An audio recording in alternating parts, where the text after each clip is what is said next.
MBBS in just 16 lakhs. Kyrgyzstan, Central America, Russia, Georgia. Orbit Global Education.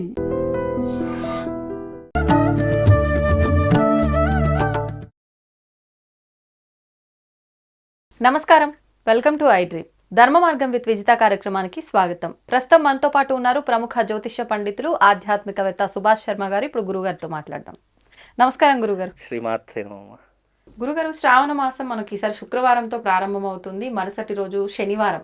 అయితే అమ్మవారిని ఏ రకంగా అయితే ఆరాధిస్తామో ఈ మాసంలో స్వామిని కూడా ఎక్కువగా ఆరాధిస్తూ ఉంటాము. మరి శనివారం రోజున స్వామివారిని ఏ రకంగా ఆరాధించాలో వివరించండి. తప్పకుండా. ముందుగా ప్రేక్షకులందరికీ శ్రీమాత్రే నమః, శ్రీ గురుభ్యో నమః. నమో దేవ్యై మహాదేవ్యై శివాయై సతతం నమః. నమ ప్రకృత్యై భద్రాయై నిహితాం ప్రణతాస్మిత. శ్రావణ మాసము ప్రతి శనివారము వెంకటేశ్వర స్వామిని ఆరాధించేటటువంటి అద్భుతమైనటువంటి మాసం శ్రావణ మాసం. కలియుగంలో ఎప్పుడైనా సరే ప్రత్యక్ష నిదర్శనము, ప్రత్యక్షమైనటువంటి దైవం ఏదైనా ఉంది అంటే కలియుగ వెంకటేశ్వర స్వామి ప్రత్యక్ష దైవము అని అంటుంటాం.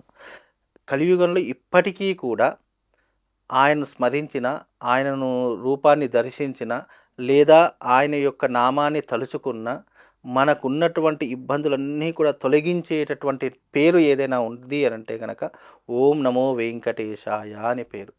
ఇప్పటికీ కూడా కలియుగంలో ఇంతమంది భక్తుల యొక్క రద్దీ తగ్గకుండా ఇప్పటికీ కూడా కిటకిటలాడుతున్నటువంటి కలియుగ ప్రత్యక్ష దైవము క్షేత్రమైనటువంటిది తిరుమల తిరుపతి దేవస్థానం.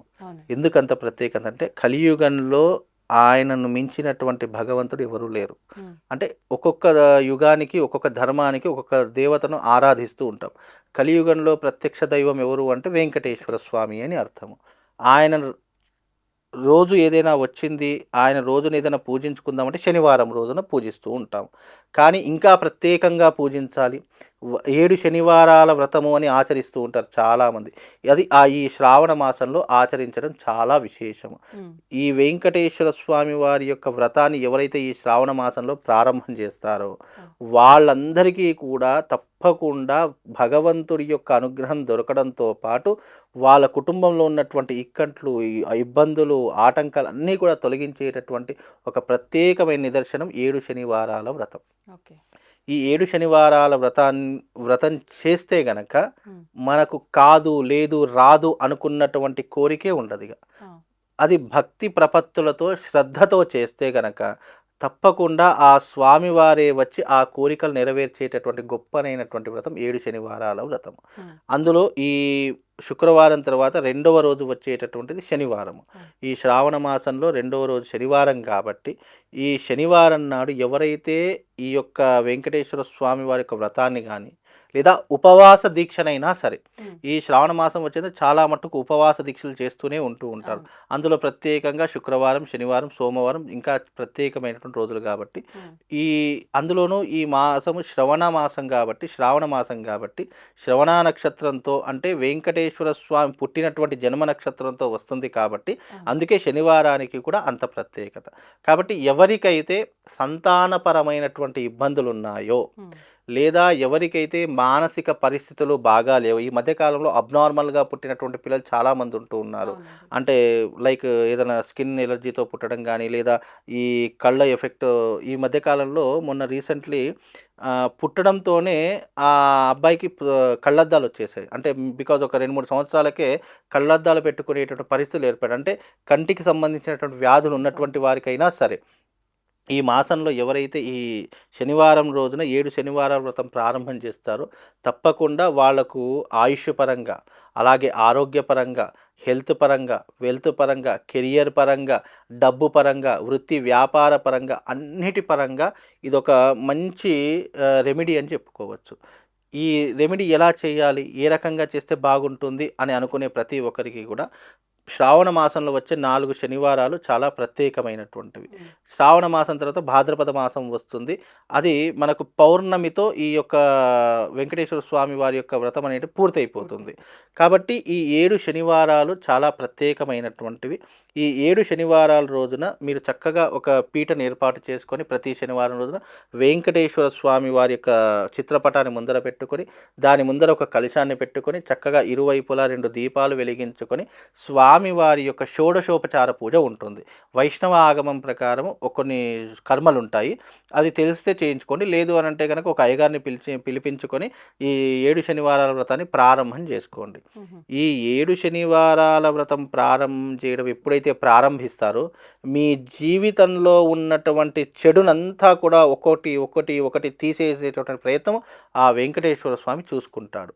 కాబట్టి ఈ యొక్క విధానాన్ని చేయించేటప్పుడు తప్పకుండా శుచిగా శుభ్రతగా ఉండేసి ఆ రోజున సాంసారిక జీవితం అనుభవించకుండా నేల మీద పడుకొని బ్రహ్మచర్యత్వాన్ని పాటించి ఆ రోజున స్వామివారి యొక్క వ్రతం చేసిన తర్వాత స్వామివారికి ఇష్టమైనటువంటి నైవేద్యములు, పిండి పంటలు కానివచ్చు, లేదు అని అంటే కనుక చక్కగా పాయసం లాంటివి, వడపప్పు లాంటివి, పులిహోర, చక్కెర పొంగలి, ఇలా నీకు ఏది తోచితే అది స్వామివారికి నైవేద్యం పెట్టి ఆ రోజున స్వామివారి యొక్క కథ ఉంటుంది. 7 శనివారాల వ్రత కథ అని చెప్పేసి ఒక గ్రంథం దొరుకుతుంది, బుక్ దొరుకుతుంది. అది ఆ కథను చదువుకొని మీరు ఆ రోజున స్వామివారిని మనసులో నింపుకునే ప్రయత్నం చేయండి. తద్వారా ఏమవుతుంది అని అంటే కనుక ఏలినాటి శని ప్రభావం ఉన్నటువంటి వారు కూడా ఈ వ్రతం చేసుకోవాలి, తప్పకుండా చేసుకోవాలి. ఎందుకంటే అర్ధాష్టమ శని, ఏలినాటి శని ఉన్నటువంటి వారు ఈ శ్రావణ మాసంలో ఇది తప్పనిసరిగా చేసుకోవాలి. ఎందుకంటే ఎవరైతే 7 శనివారాల వ్రతం చేసుకుంటారో వాళ్ళకు శని ఇక జీవితంలో ఎప్పుడు పట్టి పీడించాడట.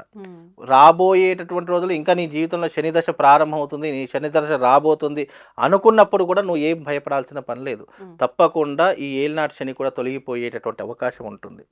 అలాగే ఈ వ్రతం వల్ల నీ జీవితంలో ఆర్థిక సమస్యలు ఉండవు, ఒకరి దగ్గరికి వెళ్ళి చేయాల్సిన పని ఉండదు. నీ జీవితంలో నిజంగా తీరనటువంటి సమస్య ఏదైనా ఉంది, లేదా తీరనటువంటి రోగాలు ఏవైనా ఉన్నాయి, అంటే ఈ హెల్త్ ప్రాబ్లమ్స్ ఏవైనా ఉన్నాయి అని అంటే కనుక మీరు ఈ శనివార వ్రతాన్ని ప్రారంభం చేస్తే తప్పకుండా వాళ్ళందరికీ ఆఫ్టర్ రిజల్ట్, ఎందుకంటే మనం ఈ వీడియో ద్వారా చెప్పడం కాదు, వాళ్ళు అనుభవపూర్వకంగా అనుభవిస్తారు. అంటే మీన్స్ ఒక పాజిటివ్ ఎనర్జీ అనుభవిస్తారు. ఆ భగవంతుడి యొక్క శక్తి ఇంత గొప్పదా అని వాళ్ళే తెలుసుకునేటటువంటి ఒక గొప్పనైనటువంటి వ్రతం 7 శనివారాల వ్రతం. ఈ శనివారం రోజున ప్రారంభం చేయండి. తప్పకుండా వాళ్ళందరికీ అనుకున్నటువంటి కోరికలు నెరవేరడంతో పాటు హెల్త్, వెల్త్, కెరియరు, ఇంకా ఉద్యోగములు, వ్యాపారాలు అన్నీ కూడా సమృద్ధిగా నడుస్తాయి. అంటే ప్రతి మనిషి జీవితంలో ఒక పాజిటివ్ ఎనర్జీ ఎంత అవసరమైతే ఉంటుందో ఆ పాజిటివ్ ఎనర్జీ ఎక్కడి నుంచి గెయిన్ చేసుకోవాలి, ఎక్కడి నుంచి తీసుకోవాలి అని అంటే కనుక ఇదిగో ఇలా వ్రతాలు చేయడం, ఇలాంటి పూజలు చేయడం, భగవంతుడి యొక్క ఆధ్యాత్మికతను తెలుసుకోవడం, మనిషికి ఒక చైతన్యం లాంటిది దొరుకుతుంది. పూర్వకాలంలో చాలామంది హిమాలయాలకు వెళ్ళి తపస్సు చేసుకునేవాళ్ళు, చాలామంది దేవాలయాలకు వెళ్ళి ఎన్నో రకాలైన పూజలు, యజ్ఞయాగాదులు చేసేటటువంటి వాళ్ళు. ఎందుకు వాళ్ళకి అంత పవర్ ఎక్కడి నుంచి వచ్చింది అంటే కనుక ఎప్పుడైతే ఒక కాస్మిక్ ఎనర్జీలోకి మనం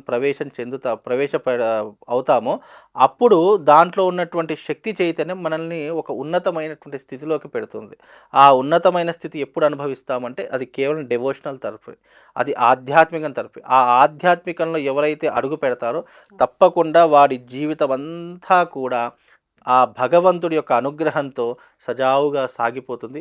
ముక్తిని ప్రసాదించేటటువంటి వాడు కూడా ఆ భగవంతుడే కాబట్టి అతనికి ఏ సమయంలో ఏ టైంలో ముక్తి దొరకాలో ఆ టైంలో కరెక్ట్ టైంలో ఆ భగవంతుడు అతన్ని అక్కున చేర్చుకునేటటువంటి గొప్పనైనటువంటి విధానం ఆధ్యాత్మికం. కాబట్టి ఈ శ్రావణ మాసంలో వచ్చే శనివారం రోజున చక్కగా వెంకటేశ్వర స్వామిని పూజించుకోండి.